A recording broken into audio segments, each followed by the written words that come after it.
Hello, good afternoon. My name is Maximilian Andres William Mekes, and today I will be giving you a speech on how giving up your right to defend yourself can spell doom for your nation. The title is Tyranny is Bad, and I have a quote underneath which I would like to share. I would rather be a warrior in a garden than a gardener in a war. In my speech, I will explain the problems that arise when people give up their right to bear arms and are subjugated to oppression.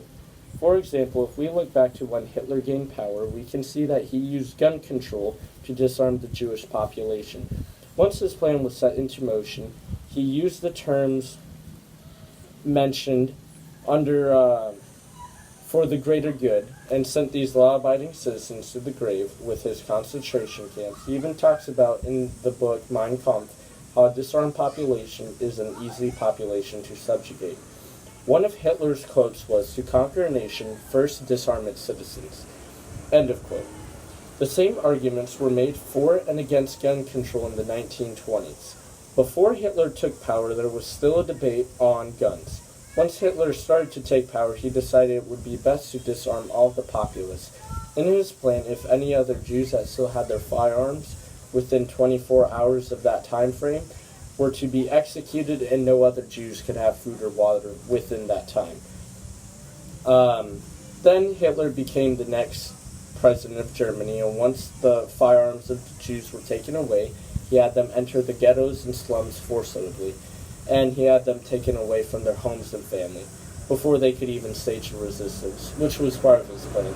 Next, Hitler sent them to be killed in forced labor camps and concentration camps, like I stated once before. And then once he took over France, he decided to use the gun registry against the population. Any citizen that had firearms and did not turn them in within that 24-hour time period were subjugated to the death penalty. This further proves that the gun registry is bad and leads one step closer to tyranny. In our great nation, we still possess our firearms due to the Second Amendment. I would much rather have it and not need it than to need it and not have it. We have the ability to defend ourselves and enforce the current laws. In World War II, Russia was one of our allies, and however, they were also a communist dictatorship, which is what we do not stand for here in the United States. They also enforced strict gun controls to even the point of confiscation. Stalin then proceeded to starve his people, execute, or send any to them with the gulags without any remorse. The people were not able to defend themselves, and in such, 6 million to 20 million and countless others suffered under Stalin's rule. Stalin was a horrible leader and was caused by the Bolshevik Revolution because the people were tired of living under the rule of the Tsar. The people wanted change and took up arms to kick out what they deemed as a dictator. But little did they know that they swapped out an emperor to a ruthless, evil, less caring dictator. This goes to show why Ukrainian people do not want to go under Russian rule. Again, due to the horrors of what happened in the past. Ukraine is a great example on why having an armed population is a polite population, until provoked. As shown in the ongoing war, there has been many armed Ukrainians taking a stand and defending their way of life and freedom.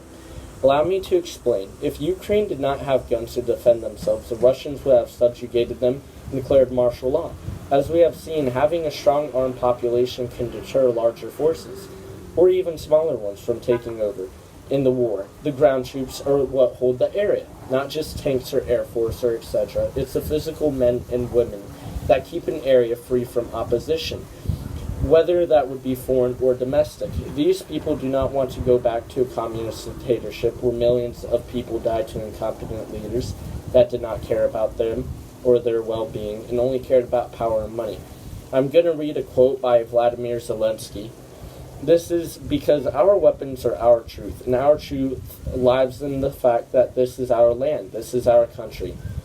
This quote shows how the people value their guns in defense, but do not wish to go out and engage the enemies or become warmongers. They simply wish to just defend themselves and their homeland and way of life. This shows that weapons are a tool and should be respected and learned, not feared or abandoned. The facts also show that many Ukrainian citizens have taken up arms, even in Russian-held cities, to defend their freedom and beliefs. Another example is